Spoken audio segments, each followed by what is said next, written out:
y a un piège que la plupart des gens ne voient jamais venir. Un piège silencieux, mais ravageur. Il ne surgit pas quand vous êtes faible, mais quand vous devenez enfin fort. Et c'est là que tout bascule.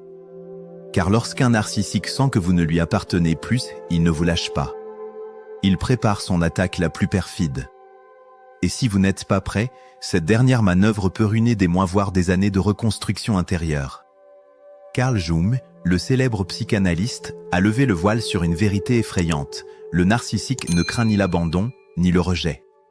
Ce qu'il redoute par-dessus tout, c'est que sa victime prenne le dessus, qu'elle s'élève, qu'elle sorte de l'emprise. Ce moment de bascule, Jung l'appelait la crise d'inversion du pouvoir. Et une fois qu'elle se déclenche, tout s'accélère. Pendant longtemps, vous avez été malléable, dépendant, peut-être même en quête constante d'approbation. Cette posture servait parfaitement le narcissique. Vous étiez son miroir flatteur, sa source d'énergie. Mais quand vous commencez à poser vos limites, à écouter votre propre intuition, à vous affirmer, tout change. Vous n'êtes plus un objet. Vous devenez un obstacle. Le narcissique ne cherche pas une relation. Il cherche une emprise. Il ne veut pas l'être aimé, il veut régner. Et quand ce pouvoir s'effrite, il ne fuit pas. Il attaque autrement. Carl Jung décrivait cela comme un renversement psychologique brutal. Le manipulateur ne cherche plus à séduire, mais à détruire votre ascension. À ce stade, le narcissique entre en guerre. Pas une guerre visible. Une guerre mentale. Une guerre où vos qualités deviennent ses cibles. Il ne critique plus vos défauts comme autrefois. Non. Il s'attaque désormais à ce que vous avez de plus lumineux. À ce que vous avez mis tant de temps à reconstruire. Ils vous diront, tu n'es plus la même personne, ou, depuis que tu changes, tu deviens égoïste. Mais derrière ces mots se cache une stratégie froide. Une attaque ciblée. Jung appelait cela la honte ciblée, une tentative de vous faire culpabiliser pour les qualités mêmes qui vous rendent enfin libre. Si vous avez appris à dire non, on vous traitera de dur. Si vous avez retrouvé confiance, on vous qualifiera d'arrogant.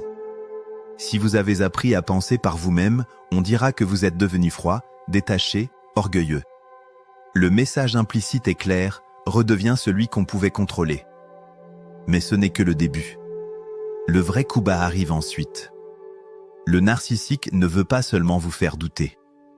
Il veut vous faire revenir à votre ancienne version. Celle qui se taisait. Celle qui disait oui. Celle qui ne dérangeait pas.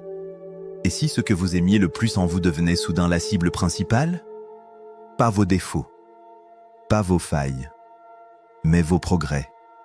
Votre force. Votre clarté. C'est là que les narcissiques frappent le plus fort, au moment exact où vous commencez à guérir. Parce que ce n'est pas votre souffrance qu'ils redoutent. C'est votre éveil.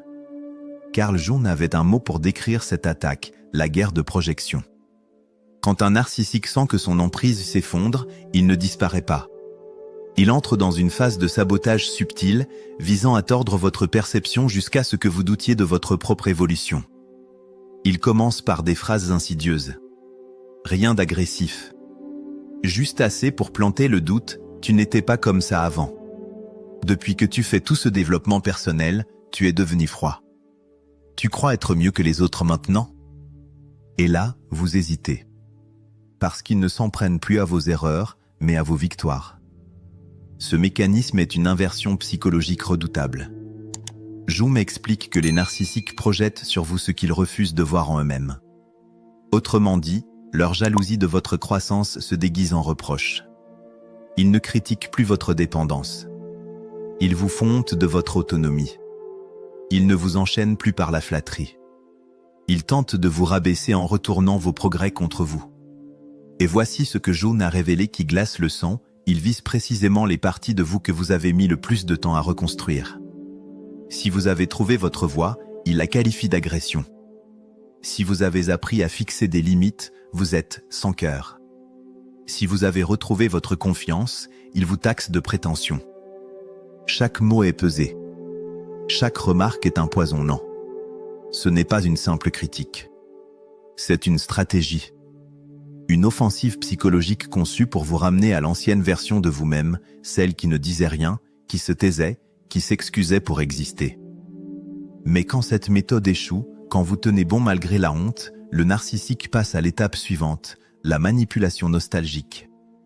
Il ne vous attaque plus. Il vous charme à nouveau, mais cette fois, avec les souvenirs. Tu te souviens comme tu étais drôle avant? On était tellement heureux avant que tu changes. J'aimais cette personne que tu étais. Mais il ne vous parle pas du vrai vous. Il évoque celui qui était sous son contrôle. Ce retour en arrière n'est pas une tentative sincère de rapprochement. C'est un piège psychique minutieusement construit pour vous faire regretter votre propre transformation. Et si vous n'y prenez pas garde, vous commencerez à douter. Pas de lui. De vous. Vous vous demanderez si ce « vous d'avant » n'était pas plus simple, plus aimé, plus facile à vivre. Mais en réalité, ce que vous étiez avant, c'était surtout plus contrôlable. Juste au moment où vous pensiez avoir tourné la page, au moment où votre vie reprenait enfin un sens, le narcissique revient. Mais cette fois, il ne revient pas comme le maître du jeu. Il revient en victime. Brisé, égaré, en pleine détresse. Et c'est là que le danger atteint son paroxysme. Car selon Carl Jung, cette détresse n'est peut-être pas aussi réelle qu'elle en a l'air. C'est peut-être une mise en scène.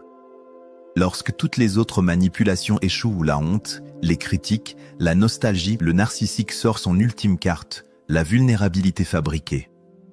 Une technique glaçante, précisément synchronisée pour exploiter ce que vous avez de plus humain, votre empathie. Jung a observé que ces personnalités savent parfaitement qu'en frapper. Elles attendent que vous soyez à votre apogée, stable, confiant, recentré, pour soudain se présenter à vous, brisé, comme s'ils s'effondraient sous le poids de leur monde. Une mauvaise nouvelle. Une crise familiale. Un problème de santé. Un désastre financier. Mais tout cela a un point commun, le timing. Toujours impeccable. Toujours quand vous êtes fort. Toujours quand vous avez enfin appris à dire non. Ce n'est pas un hasard. C'est calculé.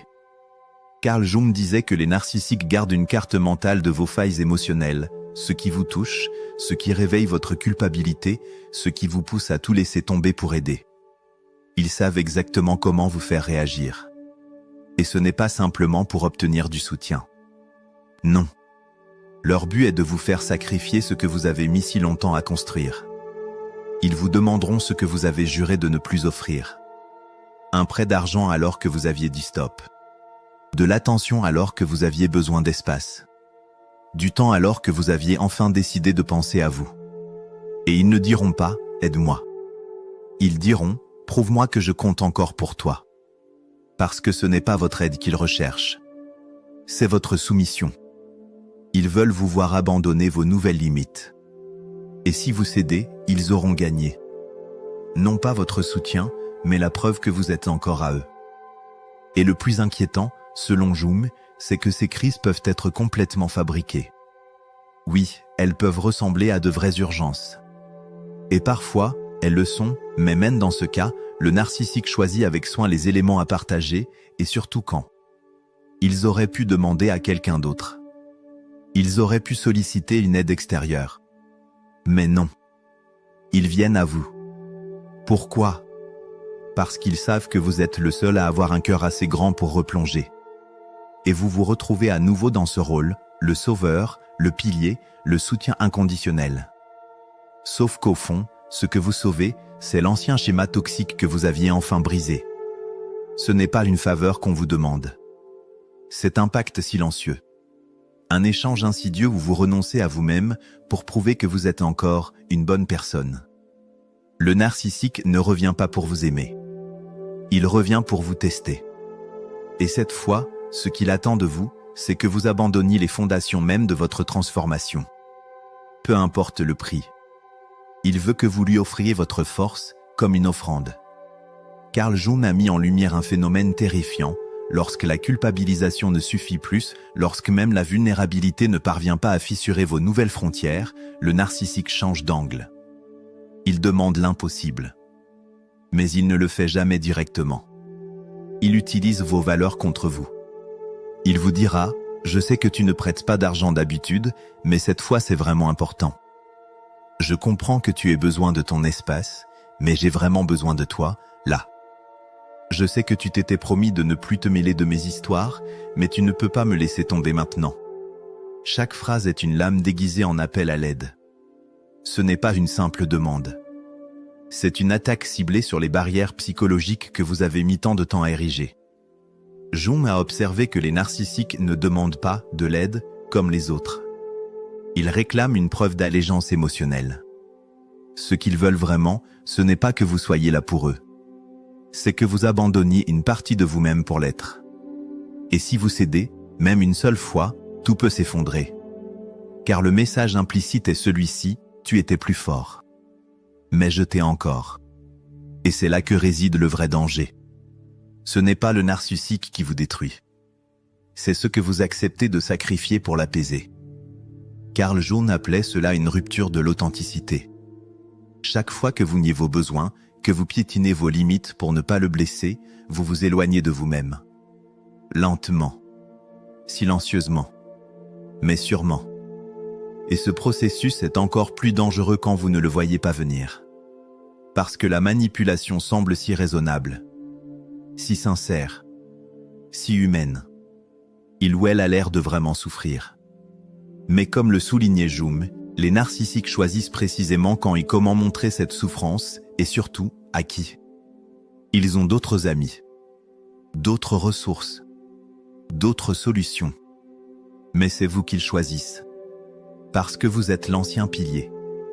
Parce que vous êtes celui ou celle dont ils savent qu'il ou elle va tout donner, même ce qu'il n'a plus.